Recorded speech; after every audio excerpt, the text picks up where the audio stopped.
Hello, welcome to the Liz Wheeler Show. I'm Liz Wheeler. First of all, before we get started on the show today, if you haven't already subscribed to my show, please go over to Apple Podcasts or iTunes, click that subscribe button. On YouTube, you can find me at Liz Wheeler Show. Hit that subscribe button. Also, if you could hit the bell on YouTube so that we can notify you every time we have a new video, a new episode, a new interview, I would greatly appreciate it. So, guys, I fell down the rabbit hole researching a story that you might have seen already. The story is that WPATH stands for the World Professional Association for Transgender Health. WPATH released a new set of standards. They call it a standard of care for how medical professionals should treat transgender people when they come in, not for general medical care, but for care related to their gender dysphoria or their gender discomfort. And so what I want to do on the show today is I want to talk about these standards of care. First of all, I want to talk about what they are, what they encompass, what is recommended now across the board in the medical community for people suffering from gender dysphoria, adults and children alike. I also want to talk a little bit about WPATH, the World Professional Association for Transgender Health, and why they, of all places, this very biased, very ideologically leftist organization, why they get to set the standards. They make this stuff up. Why do they have so much power over our entire medical community, over every doctor and therapist and healthcare provider? When these providers are taking care of transgender people, why do they have to obey the recommendations from WPATH?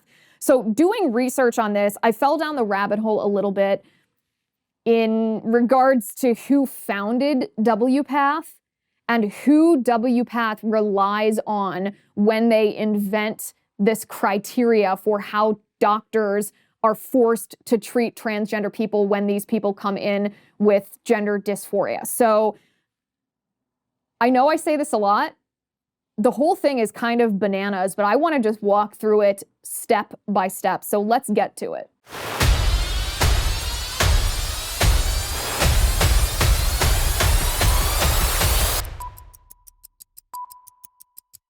Okay, first of all, I love Genucell plant stem cell therapy. I've used it all over my face and it cleared up the flakiness and even reduced my forehead lines. Someone even asked if I had work done. No.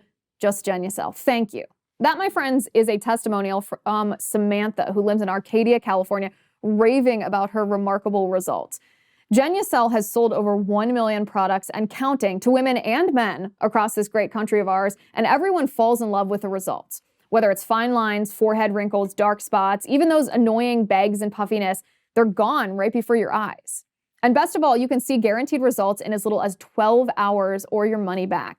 You can see the difference for yourself today with over 60% off their most popular packages. This is a great deal that I got for y'all if you use my URL, genucell.com/Liz. It gets even better. If you go to genucell.com/Liz now, we will include the brand new Genucell hyaluronic acid serum as a free gift. It is a powerful moisturizing effect of hyaluronic acid that brightens your complexion and further reduces the appearance of visible signs of aging. Plus, all orders will get free express shipping. Who doesn't love that? So go to genucell.com/Liz. It's spelled GENUCEL.com/Liz. genucell.com/Liz. Okay, so WPATH, the World Professional Association for Transgender Health, released their 8th version. They have released, previous to this, 7 different versions. Their 8th version of standards of care for how doctors should treat patients who suffer from gender dysphoria. They call this standard of care for transgender and quote-unquote gender diverse people. And that phrase right there, gender diverse people, is sort of your first tip-off that this is not based on science. This is not based on an objective analysis of what is best for people who suffer from some kind of gender disorder. This is your tip-off that this is ideologically based, because the phrase gender diverse is an invention of the radical left. Before we even get into the ideology of WPATH, I want to talk for a second about this phrase standards of care. So we've talked about this before in the episode that I did about pediatricians and how pediatricians are governed by the American Academy of Pediatricians. The American Academy of Pediatricians, the AAP, sets standards of care that pediatricians are forced to follow. There's not really individual judgment or discretion that is allowed for individual doctors. They have to treat according to standards of care. Otherwise, they face the possibility of lawsuits. And if they are sued for a bad outcome, which does happen because not only are doctors human, we don't have all the answers in the medical field for how to treat every single thing. There are obviously bad outcomes. If a doctor does not follow the standard of care, then that doctor can be liable under the law for bad outcomes. So doctors don't have a choice to say, well, this is the standard of care, but this is my personal experience. This is what I would recommend. This is what I would do. They can't really do that anymore. Otherwise, they're liable. An example of this, going back to the pediatrician thing, is when you take your child to the pediatrician 2, 3, 4 days after that child is born, the first thing that the pediatrician asks you isn't about your birth. It isn't about how the baby's been the past 4 days. The first thing the doctor asks you is whether you have guns in your home. And the reason they have to do that is because the American Academy of Pediatrics has set that as a standard of care, that if pediatricians don't ask parents that question, then they're negligent in their care of this child. The American Academy of Pediatricians has an ideological agenda to ban so-called assault weapons, hence the question. They're trying to strike fear in the heart of parents. But this is an example of a standard of care, how pediatricians are forced to comply with this, and how it can be abused in an ideological way. It's often abused in an ideological way. It also, by the way, actually lowers the real standard of care, not the quote-unquote standard of care. It lowers the quality of care, because if you go to a doctor and that doctor has no individual discretion or judgment and can't use their experience and their wisdom, then you might as well just go to WebMD, right? If you're just using an algorithm set by some governing organization, it really takes the human element out of healthcare. So I understand wanting continuity, wanting best practices. I get all of that. Maybe standard of care at the beginning when it was invented or when it was applied to our medical system had good intentions. But now what we face is this ideological corruption using standard of care as the medium for that.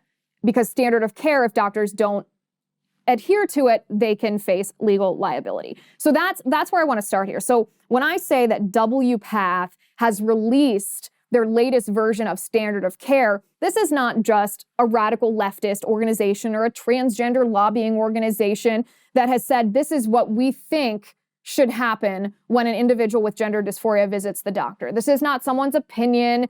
This is something that doctors across our country, the standard that they will be held to by the governing organizations that sometimes have power over the licensure of these medical providers and certainly have powers in the court if doctors are sued if there is a bad outcome. So when this kind of changes the whole picture for me, right? It changes the power behind WPATH releasing their standard of care. So this organization is not the same as the American Academy of Pediatrics. It's not the same as the American Medical Association. It's specifically focused on transgender individuals or individuals that suffer from gender disorders. But all of these other governing organizations, or many of the governing organizations, defer to WPATH when they, the governing organizations, set their standards of care for doctors. For example, on the WPATH website, I'm going to quote this to you. It says, professional associations that have issued statements in support of the WPATH standards of care include the American Medical Association, the Endocrine Society, the American Psychiatric Association, the American Psychological Association, the American Academy of Family Physicians, the National Commission of Correctional Health, the American Public Health Association, the National Association of Social Workers, the American College of Obstetrics and Gynecology, the American Society of Plastic Surgeons, and the World Health Organization. So that's a pretty comprehensive list that tells us that every therapist or counselor in this country who is licensed by or who practices under the umbrella of the American Psychological Association and the American Psychological Association and Psychiatric Association are required to adhere to the standards of care as set forth by WPATH. The American Medical Association. I mean, this is basically everything except officially the American Academy of Pediatrics. But when I first read this list, I thought, oh, good, thank God, the American Academy of Pediatrics hasn't signed on to this. But I did a little more digging, and I found on the American Academy of Pediatrics that when they talk about the standard of care for how pediatricians must treat children who suffer from gender dysphoria, they reference, their citations are the standard of care from WPATH. So even though WPATH doesn't acknowledge the American Academy of Pediatrics as being supportive of their standards of care, the American Academy of Pediatrics themselves cites WPATH in the formation of their own standards of care for children that have gender disorders. There's also reportedly a little bit of internal strife at the American Academy of Pediatrics because there are pediatricians across our country. Obviously, every pediatrician is not corrupt. Every pediatrician does not want to trans your child. There are pediatricians that are pushing back against the AAP who's come out in favor of transing children when they are diagnosed with gender disorders. And these pediatricians are pushing back on the AAP for relying on WPATH, but the AAP, the American Academy of Pediatrics, reportedly will not even listen and discuss the dissent of these pediatricians. They are ideologically tied to organizations like WPATH. So you can see the full breadth of power that these standards of care have. So now let's get to the actual standards of care. What are they recommending for individuals who have gender disorders? We're going to talk about that in just a second, but first I want to talk to you about Bambi. I like Bambi, and I think you will too, because small business owners, let me ask you a question. Have you ever had an issue with employee attendance? Have you ever had an employee altercation in the workplace? Have you ever been confused on how to handle a situation with an employee? Have you ever had employee performance issues? Have you ever stressed about navigating through HR compliance? Well, who among us hasn't? The bad news is that one complaint against your company can turn your whole world upside down. The good news is Bambi is here to help small business owners implement good HR practices. Bambi is an HR platform built for businesses just like yours, so you can automate the most important HR practices and get your own dedicated HR manager. This is how it works. First, Bambi's HR Autopilot automates your core policies. I'm talking about workplace training, employee feedback. Then your dedicated HR manager will help you navigate the more complex parts of HR and guide you to compliance. These dedicated HR managers are available by phone, by email, by real-time chat. As you know, an in-house HR manager can cost up to $80,000 a year, which can be unaffordable for small businesses. But with Bambi, your dedicated HR manager starts at just $99 a month. No hidden fees. You can cancel anytime. You run your business, let Bambi run your HR. Go to Bambi.com/Liz right now for your free HR audit. It's spelled BAMBEE.com/Liz. Bambi.com/Liz. Okay, so now that we understand the full breadth of power that WPATH has when they issue these standards of care, how many of these professional organizations embrace WPATH's standard of care and force medical providers to comply and adhere to these standards of care when people, and from children to adolescents to adults, suffer from gender disorders. Let's talk about what does WPATH actually recommend. Recommend is a gentle word here because really it's forcing these providers. So in version 8 of WPATH's standard of care, they start out by using words, again, that tip us off that this standard of care is polluted entirely by radical leftist ideology. In fact, it's polluted beyond radical leftist ideology. It's polluted by outright Marxism. They use phrases like gender-affirming healthcare, which is redefining a phrase. Gender-affirming, if you define it as it is written, gender-affirming would mean that you look at a boy and regardless of how they're feeling, you affirm what their actual gender is. Or you look at a girl, regardless of how they feel that they want to identify, and you affirm the sex that she was born into. What Marxists do is they redefine words. They redefine words for two reasons. One, to push their own political agenda on us, obviously, and two, because it makes them the arbiter of truth. Whoever is the arbiter of truth becomes the authoritarian because they can change the definition of any term at any time related to anything to serve any agenda that they have. So gender-affirming healthcare is a phrase used in this standard of care. So is the phrase cisgender. Now, cisgender is something that's made up. Cisgender is a word that was invented by the LGBTQ lobby. It is supposedly a reference to individuals whose sexual orientation and gender identity match their body and their DNA. So you and I might think of a man and a woman, but to the LGBTQ lobby, if you are a straight man, then you are a cisgender man. And they don't want you to just be referred to as a man. They want you to have that qualifier that you are a cis man, a cis woman. Now, of course, cisgender is also used by the intersectional left. It's another branch of cultural Marxism because cis men and cis women are supposedly higher on the privilege totem pole than gay men or transgender women. And if you are higher on the totem pole than the Marxists, the cultural Marxists, who've been embraced by the radical left, want you labeled an oppressor.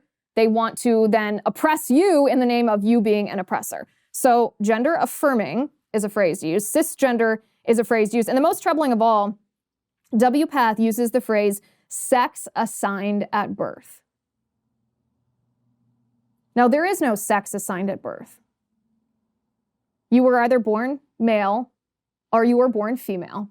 The phrase sex assigned at birth implies that parents or nurses or doctors who are in the room when a child is born guess about what sex that child is. Just make a guess based on the genitalia of that child.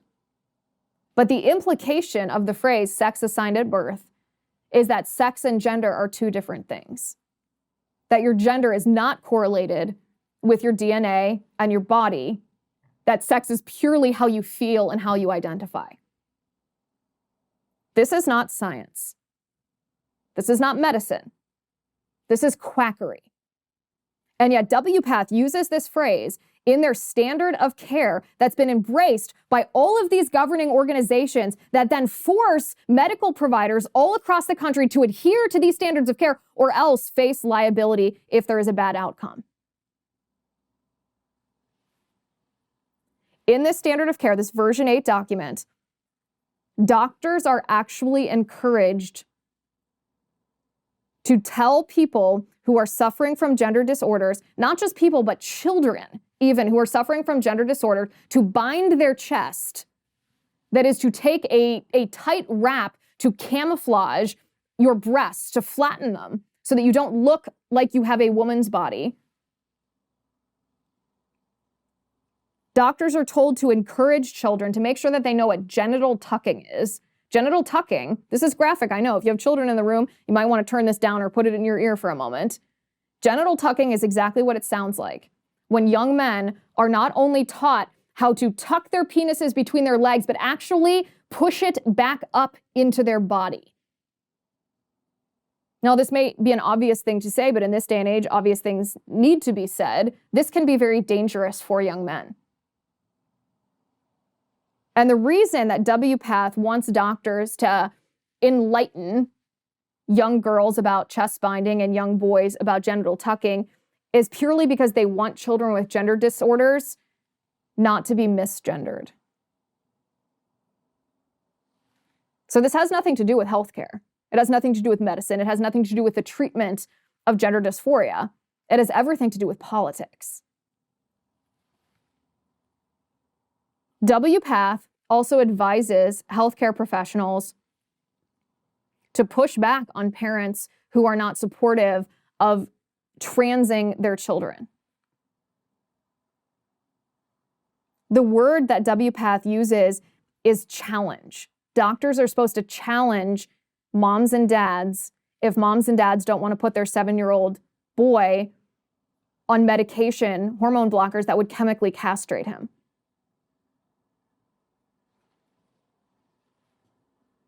When it's possible, WPATH tells doctors it's totally fine, sometimes even recommended, to prescribe puberty-blocking hormones to children without parental consent if it can be done.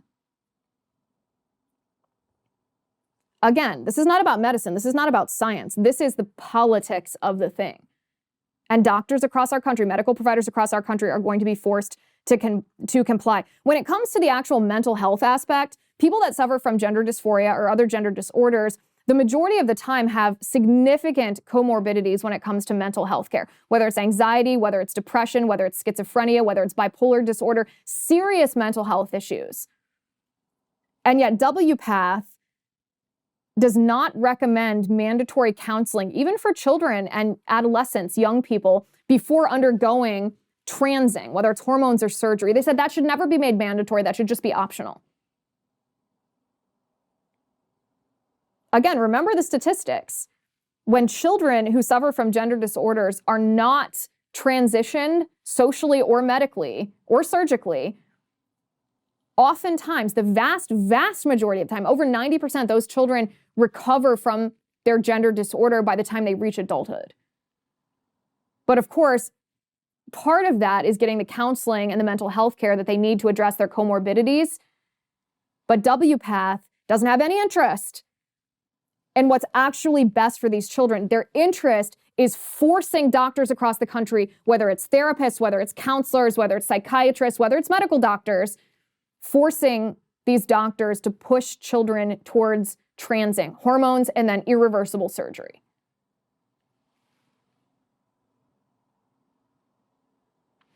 For the first time, WPATH included this version 8 of their standards of care for transgender people and other gender diverse people. Again, that's their title, not my words. There's an entire chapter about eunuchs. Now, eunuchs are males who have been castrated, like physically castrated, not just chemically castrated. Their penis has been removed. This, according to WPATH, is a legitimate gender identity.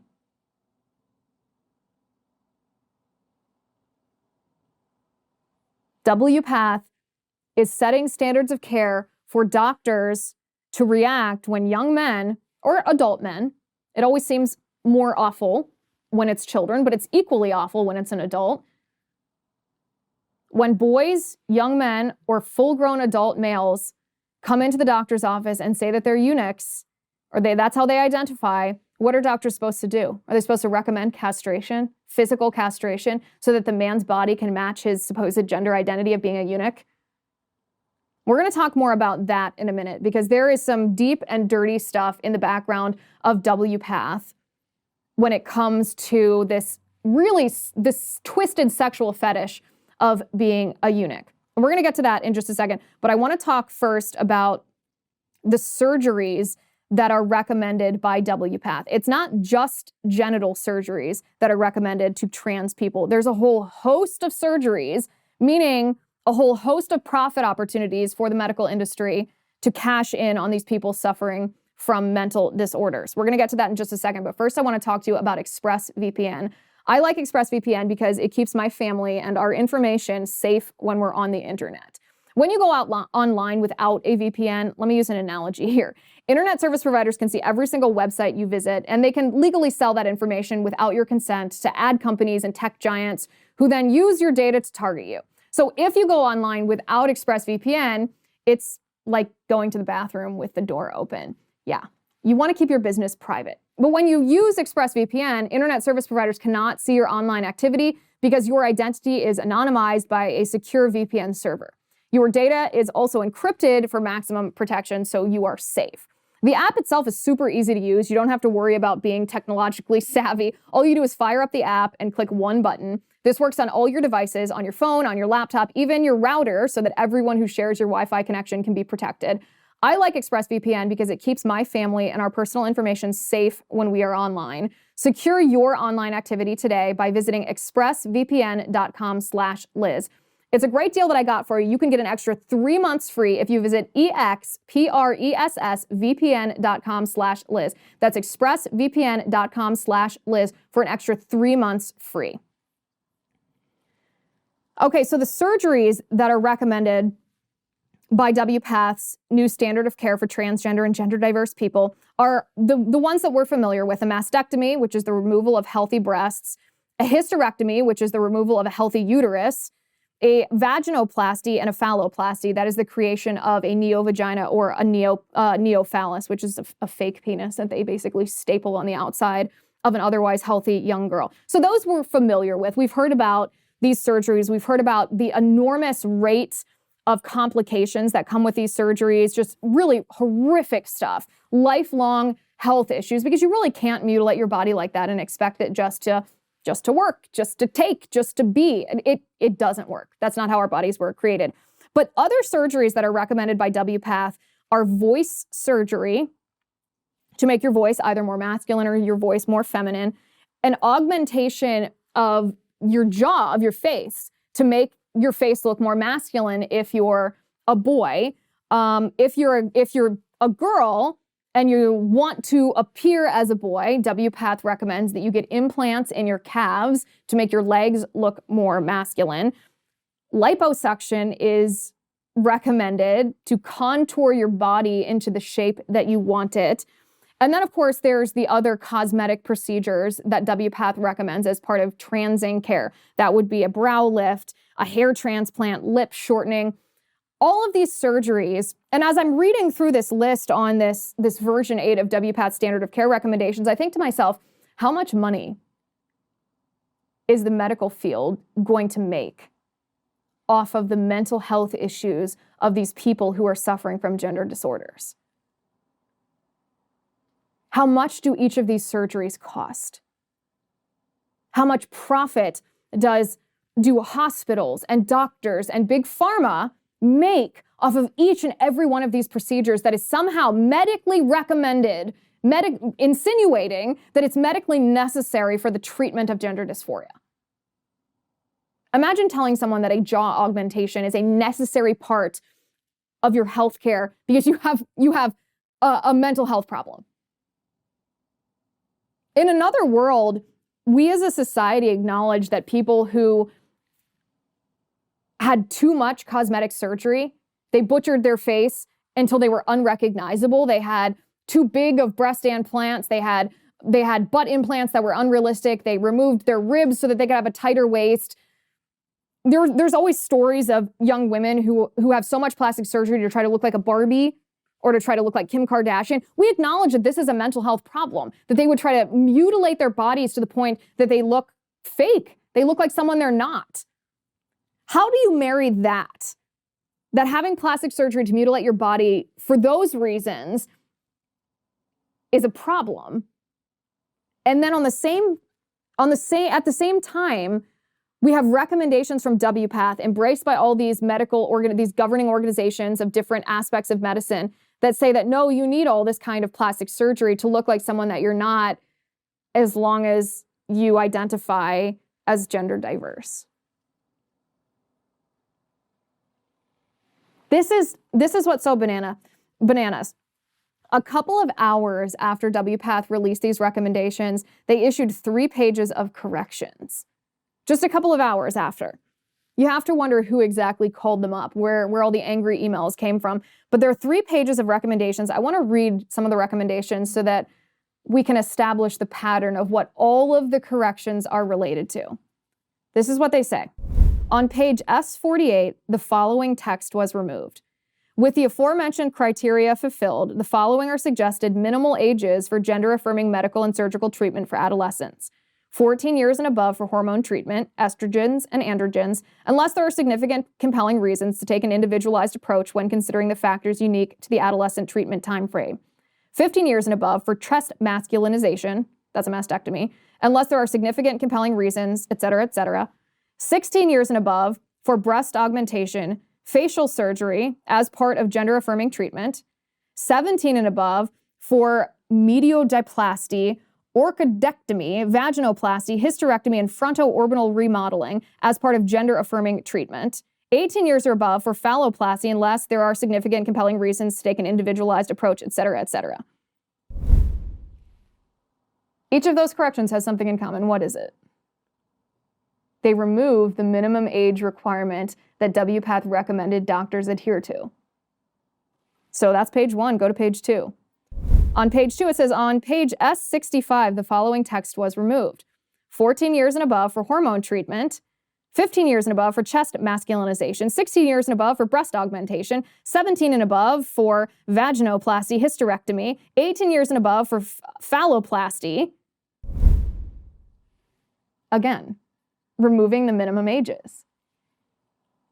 Go to page 3. On page S258, the following text was removed. The following are suggested minimal ages when considering the factors unique to the adolescent treatment timeframe for gender-affirming medical and surgical treatment for adolescents who fulfill all of the other criteria listed above. Hormonal treatment, 14 years. Chest masculinization, 15 years. Breast augmentation, facial surgery, 16 years. Vaginoplasty, hysterectomy, 17 years. Phalloplasty, 18 years. So within hours of releasing this new version 8 standard of care document, they issued this correction, the 3-page correction. The majority of the corrections were related to removing minimum age standards, which means someone, some organization, some group, some lobby hit WPATH hard and said, we do not want age minimums for these procedures and treatments. We do not want to be told that we can't remove the healthy breasts of a 12-year-old when you've said that we should wait until that young woman is 16. We do not want to tell a young man that he has to wait until he's 18 in order to be chemically castrated. We want to be able to do that when he's 13. They removed all of the minimum age requirements, which means all the stories that we've heard, that Libs of TikTok, for example, reported on Boston Children's, how they were or are performing quote-unquote gender-affirming hysterectomies on girls under the age of 18, as young as 15, 16 years old, that these quote-unquote gender clinics at these hospitals will have no reason not to do this now. Because the official standards of care as set forth by WPATH, embraced by these governing organizations in the medical community, have removed the minimum age limits for these different medical procedures. So let's talk about WPATH for a second. How on earth did this organization get the power that it has? It makes sense to me when the American Academy of Pediatrics or the American Medical Association have the power that they have, because they have the power they have because of financial conflict of interest with Big Pharma. They have the power they have because they, have power over issuing or revoking licenses. They have power over providers because once they set the standards of care, doctors, if they don't adhere to it, then doctors can be held liable. But WPATH, how on earth did WPATH get the power that it has? So let's go back to the beginning. WPATH was founded by a man named Harry Benjamin, Dr. Harry Benjamin. Who is Harry Benjamin? Well, Harry Benjamin was, I hate to even call him a doctor because I think he's the definition of an evil doctor. He's someone who abused medical science to mutilate bodies for his own titillation. Dr. Harry Benjamin was actually a contemporary of John Money. John Money was the doctor who transed kids who actually ended up killing themselves. John Money was famous for the Reimer twins experiment, where these babies, these infants, were twin boys, were circumcised. One of them suffered a botched circumcision, had his penis damaged to the point that his penis had to be removed. And John Money suggested to the parents, well, why don't you surgically and hormonally transition this little boy into a girl, raise him as if it's a girl, and he'll never know. So John Money was in charge of that horrific experiment, which failed completely. First of all, Bruce Reimer, who was the baby who lost his penis, who was transed by this doctor and the parents, ended up having severe psychological distress being raised a boy, being raised a girl, not even knowing that he was actually a boy. His parents ended up telling him when he was in high school or when he was an adolescent that this happened. He detransitioned from a girl into a boy, but he suffered such severe mental health issues that he ended up committing suicide in his late 30s. His twin also committed suicide by overdosing on drugs. And these children were severely sexually abused by John Money. He showed them pornography when they were 6 years old. He made them simulate performing sex acts on each other. He had them strip out of their clothes for genital inspections, he called them, and he took photos of them while they were naked. When I say classic sexual abuse, I mean horrific sexual abuse, but it's classic behavior of sexual abusers. This is exactly what sexual abusers do. John Money was a sexual abuser. However, the importance of this story, aside from the tragedy of the thing, the tragedy of the humanity of the thing, is that John Money lied about the observation of these twins over the course of their lifetime. He lied about it to the medical community. And it was because of John Money and his transing of one of these twin boys that sex change, this, whether it's hormonal, social, surgery, that it became an accepted medical thing because John Money lied about the results of this experiment. If he had actually told the truth about what happened, maybe we wouldn't even be dealing with what we're dealing with today. This might not be an accepted thing in our nation. The medical community might outright reject it, but it was too late by the time the medical community discovered the truth. It was already ingrained in their standard of care that this could be done, that you could socially, hormonally, and surgically transition someone from the quote-unquote sex that was assigned to them at birth, and that everything turned out fine, that doctors could actually play God and determine someone's sex based on outside interventions. Dr. Harry Benjamin, the founder of WPATH, was a contemporary of John Money. He actually worked with John Money. They met on a monthly basis, and patients of Dr. Harry Benjamin, he referred to John Money, who founded a gender clinic at Johns Hopkins University. Dr. Harry Benjamin was also associated with Alfred Kinsey. You might recognize this name from the very famous Kinsey reports. Alfred Kinsey is a sexologist. A sexologist, oftentimes it seems like sexologists are individuals who have sexual perversions, who are simply trying to use the power and the influence of the fact that they have a doctor prefix in front of their name to make it medically, culturally, socially acceptable. That's certainly the case with Alfred Kinsey. He told his coworkers that they should actively engage in as many sex acts as possible so that they relate to their patients, and as perverted of sexual behavior as they possibly can. He himself filmed sex acts with coworkers in the attic of his home. He was bisexual in an open marriage. He had sex with young men who were his students. Alfred Kinsey was sympathetic, if not outright accepting, of pedophilia. Alfred Kinsey wrote reports on children having orgasms as young as infants a couple of months old. And he based this quote-unquote research on interviews that he conducted with a pedophile. And yet this was accepted by the medical community as being legitimate medical research. This man was a pervert in his personal life. He was a quack in the medical field. He was dangerous and he was evil. And he was associated with Dr. Harry Benjamin, the founder of WPATH. So you can see the underpinnings of this organization, how it was corrupted from the beginning by John Money, an evil quack who ushered in the idea that doctors can perform sex changes on people, and Alfred Kinsey, who sexualized children. Suddenly, the recommendations in WPATH's standard of care make a lot more sense, don't they? This is the underpinning of the entire organization. So fast forward to today, Dr. Harry Benjamin is long dead. But who does WPATH as an organization consult? Who are the experts that they rely on for the recommendations in this standard of care document? A feminist blog called Redux conducted an investigation that they published in May of 2022. I'm going to post a link to their full investigation on Locals.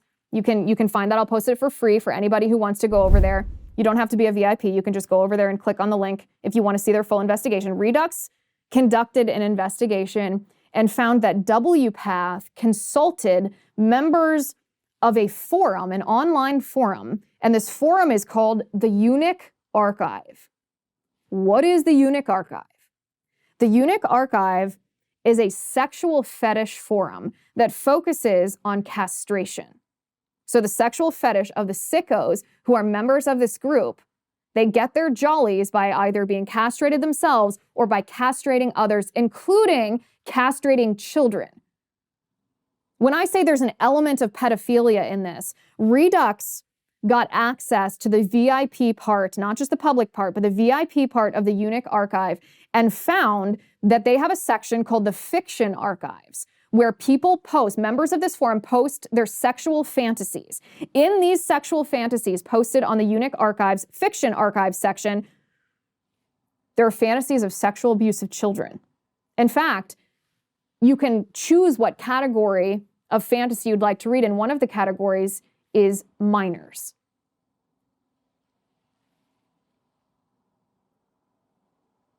The president of WPATH approached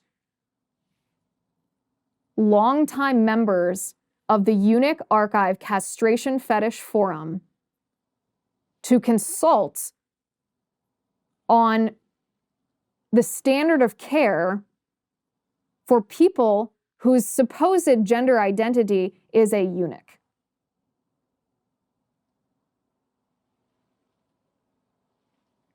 Three of these forum members were invited by WPATH to speak on the eunuch gender identity.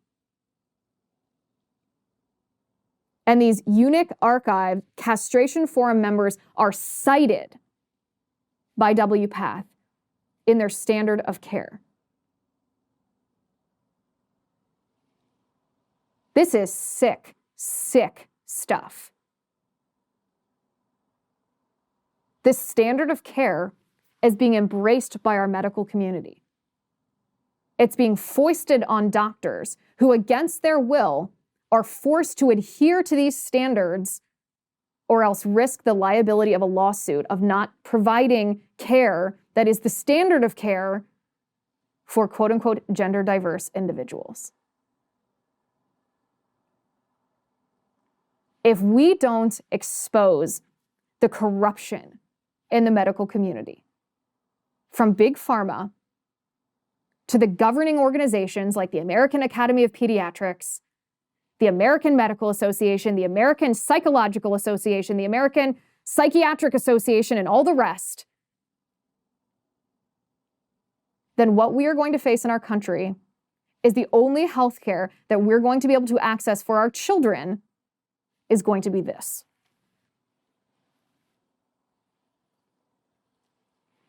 Over on Locals today, I have a message for Governor Ron DeSantis, a few suggestions, 9 suggestions to be exact, of where he should send migrants next. Join us at lizwheelershow.com/locals if you want to weigh in on where DeSantis should be sending these migrants. lizwheelershow.com/locals. Thank you for watching today. Thank you for listening. I'm Liz Wheeler. This is The Liz Wheeler Show.